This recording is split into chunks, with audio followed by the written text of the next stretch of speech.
Have you ever spent hours setting up your Shopify store only to realize your products aren't showing up on Google and you have zero clue why? Yeah, I've been there. It's that moment where you're like, wait, is my store even real? You Google your own product name 15 times hoping it magically appears. Spoiler, it doesn't. Let's fix that. Step 1, set up your Google Merchant Center account. Go to merchants.google.com. You'll need a Google account, but make sure it's the one you want tied to your business. Set up your business info, website URL, and shipping settings.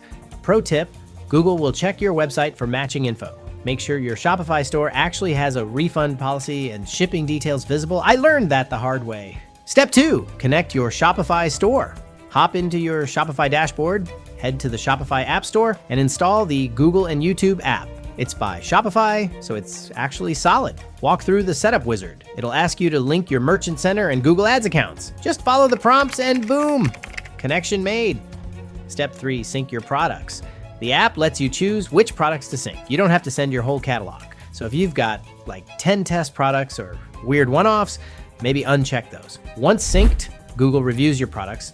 This can take a few hours or a few days. If you see errors like missing GTN or ineligible item, don't panic. Google's picky. Use the app's diagnostics tab to see what's wrong and fix it in Shopify. So if this helped save you from a meltdown or gave you that aha moment, drop a like, hit subscribe, and stick around for more Shopify Real Talk.